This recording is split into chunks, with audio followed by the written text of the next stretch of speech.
नमस्कार, डॉक्टर डिम्पल त्यागी चैनल में आपका स्वागत है। आज हम 9वीं की जो पहली कविता है कबीर की साखियां वो पढ़ेंगे। साखी और शब्द दोनों ही हैं, लेकिन साखियों से ही हम शुरुआत करते हैं। मान सरोवर सुभर जल। बेटा जी ध्यान से पढ़ना है, क्योंकि कविता जब तक आप ध्यान से देखेंगे नहीं, ध्यान से सुनेंगे नहीं, वो आपको समझ नहीं आएगी। तो आप एक बार ध्यान से देखते हुए और ध्यान से सुनते हुए इसको सीखेंगे। मान सरोवर सुभर जल, हंसा केली कराही। तो मान सरोवर बोलते हैं सहस्रार कुंड को, यानी जो ब्रह्मा के पास अमृत का भरा हुआ कुंड है, जहां पर सारी जीवात्माएं वहां जाती हैं। क्यों जाती हैं?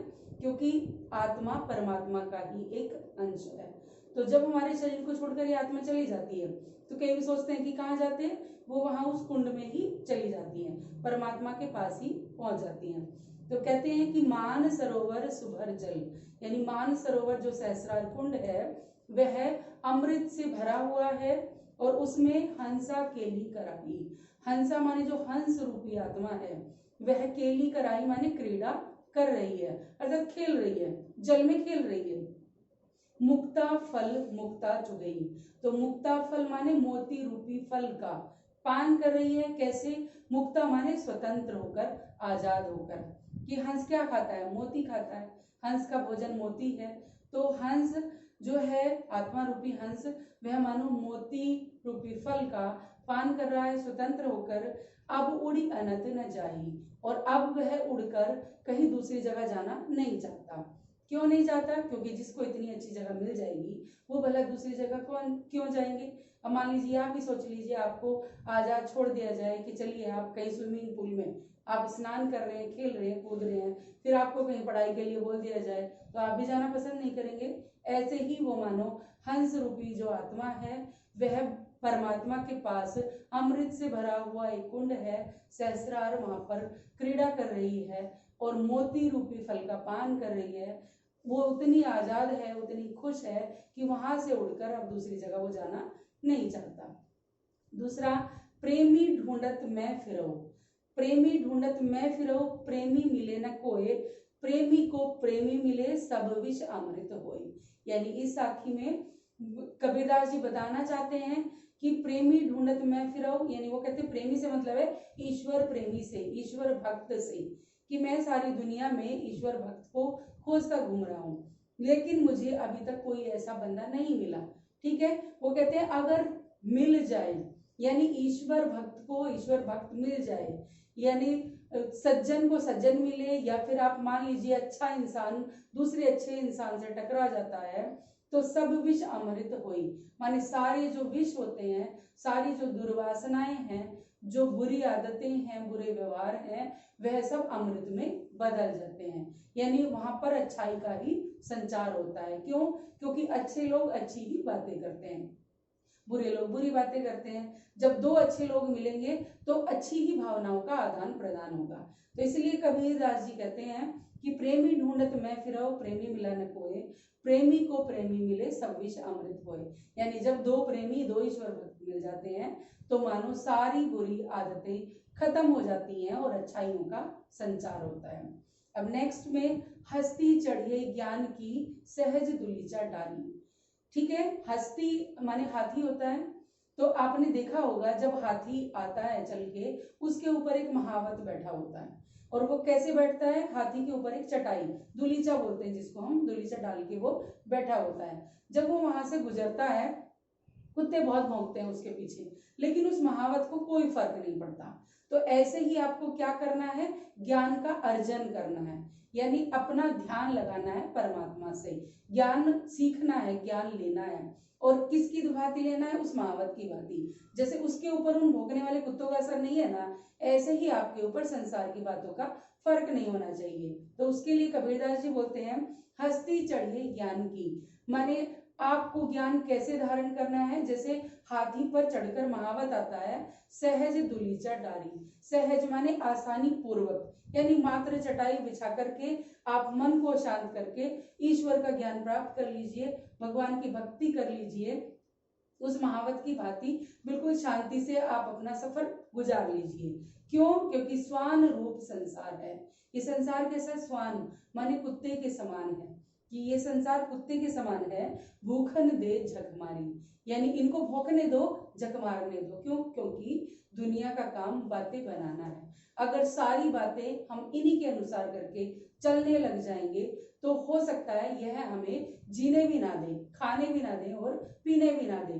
तो इसीलिए कबीरदास जी कहते हैं दुनिया की बातों पर हमें ध्यान नहीं देना है, हमें वो करना है जो सही है, यानी परमात्मा का भजन करना है और पूरा अंतर मन से ध्यान से एकाग्रचित होकर उस भजन को करना है। दुनिया क्या कहती है उनको कुत्ते के समान भौंकने दीजिए, उसकी बातों के प्रभाव में आप नहीं आइए। यहां तक समझ गए बेटा जी? नेक्स्ट पढ़े पखा पखी के कारण, यानी हम छोटी छोटी बातों में पक्ष विपक्ष करते हैं, ये मेरा है ये उसका है, वो अच्छा नहीं है, मेरा है तो बहुत अच्छा है। तो अब ये जो पक्ष विपक्ष है इसमें संसार भूलता है, यानी भटकता रहता है, ठीक है, भ्रमण करता रहता है और सही मार्ग को पकड़ नहीं पाता। तो कबीरदास जी कहते हैं पखा पखी के कारण सब जग रहा भुलान, यानी पक्ष और विपक्ष के कारण इस संसार में तू भूल गया। किसको भूल गया? परमात्मा को भूल गया, जबकि परमात्मा को भूलना नहीं था, ठीक है, उसका भजन करना था। तो वो कहते हैं कि अगर हम निरपक होई के भजन करें या हरि भजई, निरपक माने निष्पक्ष भाव से, हरि माने हरि का, भजई माने भजन करें, कि यदि हम निष्पक्ष भाव से ईश्वर का भजन करें, परमात्मा का भजन करें, सोई संत सुजान। तो सोई माने वह ही, संत माने सज्जन, ठीक है, और सुजान माने भी सज्जन ही होता है। तो सही मायनों में सच्चा सज्जन वही कहलाता है, सच्चा संत वही कहलाता है, सज्जन वही व्यक्ति होता है जो निष्पक्ष भाव से ईश्वर की, परमात्मा की भक्ति करता है। अगर हम पक्ष विपक्ष के चक्कर में पड़े रहते हैं तो हम इस संसार में भटकते रहते हैं और परमात्मा को भूल जाते हैं, ठीक है। अब पक्ष विपक्ष में कैसे पड़े होते हैं, अब आगे वाली साखी में कबीरदास जी ने ये स्पष्ट किया है कि हिंदू मुआ राम कही मुसलमान खुदाई, यानी हिंदू लोग क्या करते हैं कि अपने भगवान को राम राम कहकर पुकारते हैं और मुसलमान क्या करते हैं? खुदा खुदा कहते हैं। तो वो कहते हैं कि हिंदू मुआ राम कही मुसलमान खुदाई, माने हिंदू मुझे राम राम जपते हैं और मुसलमान मुझे खुदा खुदा जपते हैं। कहे कबीर सो जीवता, लेकिन कबीरदास जी कहते हैं सही मायने में जीवित कौन रहता है, यानी कौन जीवन जीता है? जो दुह के निकट न जाई, यानी जो इन दोनों के ही निकट नहीं होता। कहने का अभिप्राय जो दुविधा में नहीं पड़ता। दोनों के निकट जाने से मतलब ये नहीं है भक्ति ना करना, बल्कि दुह से मतलब है दुविधा में ना पड़ना, ठीक है। तो कौन सी दुविधा में नहीं पड़ना? कि ना तो राम राम में और ना ही खुदा खुदा में, बल्कि एक परमात्मा है जो सभी का है, यानी सारी जीवात्मा उस परमात्मा का ही अंश है। ना कोई हिंदू है ना कोई मुसलमान है, यह धर्म हमने बनाए हैं और फालतू में हम सांप्रदायिकता के दंगे बनाकर हम आपस में ही लड़ते झगड़ते रहते हैं। उस परमात्मा को भी इस चीज का बहुत दुख होता है कि मेरी ही संतान, मेरा ही अंश मेरी वजह से कैसे आपस में कट रहा है, मर रहा है। समझ आ गई बेटा जी? तो वो कहते हैं कि जो मुसलमान हैं खुदा करते हैं, हिंदू राम राम करते हैं। वो कहते हैं जीवित सही मायने में वही व्यक्ति होते हैं, जीवन वही जीते हैं जो इन दोनों की दुविधाओं में ना पड़ के सिर्फ परमात्मा की भक्ति करते हैं, ठीक है। और जब ऐसी भक्ति करने लग जाते हैं तो तब इनका अंतर भी खत्म हो जाता है, जो कबीरदास जी ने आगे वाली साखी में बोला है। वो कहते हैं काबा फिरी काशी भया। तो काबा क्या है? काबा है बेटा जी काबुल, इसको बोलते हैं मुसलमानों का पवित्र जगह जहां पर ये हज के लिए जाते हैं, और काशी क्या है? हिंदुओं का पवित्र स्थान जहां पर हिंदुओं को मुक्ति मिलती है, ठीक है। तो काबा फिरी काशी भया माने काबा काशी का भेद खत्म हो जाता है, यानी काबुल काशी बन जाता है और काशी में भी काबुल नजर आता है। राम ही भया रहीम, तो राम रहीम हो जाता है और रहीम राम हो जाता है। कहने का अभिप्राय जो दुविधा थी राम और खुदा की वो खत्म हो जाती है। हम किसको मान लेते हैं? परमात्मा को मान लेते हैं। फिर हम कैसे हो जाते हैं? मोट चून मैदा भया। तो जैसे अनाज होता है तो अनाज के दाने जब बिखरे हुए हैं तो हम पहचान करते हैं ये गेहूं है और ये चना है, लेकिन जब हम उसका आटा बना देते हैं, मैदा बना देते हैं, तो वो चून एक हो जाता है, यानी फिर हम उसमें ये पता नहीं लगा पाते कि ये गेहूं का है या चने का है। तो ये बात समझ आ गई होगी बेटा जी, ठीक है। तो जैसे वो चूर्ण बन जाता है सारे अनाजों का, फिर कबीरदास जी कहते हैं कि बैठ कबीरा जी, और फिर हम उसका भोजन कर लेते हैं, तो यानी हम परमात्मा की भक्ति का रस प्राप्त कर लेते हैं। तो कुल मिला के अगर हमारे मन से भेद खत्म हो जाता है तो काबुल में भी काशी नजर आता है और काशी में भी काबुल नजर आता है, यानी राम रहीम हो जाता है और रहीम राम हो जाता है भेद खत्म होने के बाद। किस प्रकार उदाहरण दिया है, जैसे अनाजों को पीसकर बनाने से मैदा बनता है, आटा बन जाता है, और फिर कबीरदास जी कहते हैं उसको हम जिम लेते हैं, भोजन बनाकर खा लेते हैं, हम मानो परमात्मा में लीन हो जाते हैं। अब कुछ लोग होते हैं सोचते हैं कि बड़े वो होते हैं जो बड़े कुल में जन्म लेते हैं, लेकिन ऐसा नहीं है। कबीरदास जी ने उनका भी खंडन किया है। वो आगे वाली साखी में बताते हैं आपको, वो कहते हैं कि ऊंचे कुल का जन्मिया जे करनी ऊंच न होई, माने ऊंचे कुल में जन्म लेने से कोई फायदा नहीं है। क्यों नहीं है? क्योंकि हमारी जो प्रसिद्धि है, हमारी जो कीर्ति है, जो ख्याति है, वो कुल से नहीं है बल्कि हमारे कर्मों से है। अगर कर्म हमारे अच्छे हैं तो हम सबसे अच्छे हैं। कई बार ऐसा होता है कि कुल तो बहुत अच्छा है, लेकिन जो कुल का दीपक है वह बिल्कुल चरित्रहीन है, तो उस कुल को भी बदनाम करता है और उसकी खुद की भी बदनामी होती है।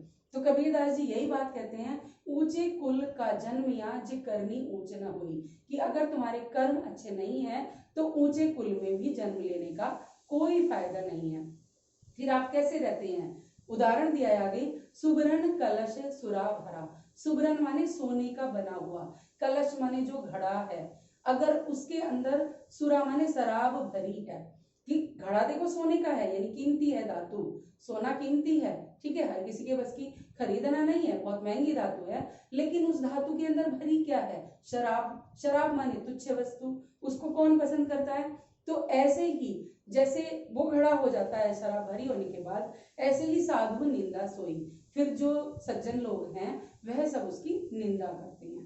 किसकी निंदा करते हैं? उस व्यक्ति की जो ऊंचे कुल में जन्म लेकर भी कार्य अच्छे नहीं करता। इसलिए हमारी करनी अच्छी होनी चाहिए। तो समझ आ गया होगा बेटा जी। मेरे को आशा है कि आप इन साखियों को अच्छे से समझ गए होंगे। इसका भी एक और भाग बचता है, शब्द। तो शब्द के लिए आप नेक्स्ट वीडियो देखें। धन्यवाद बेटा।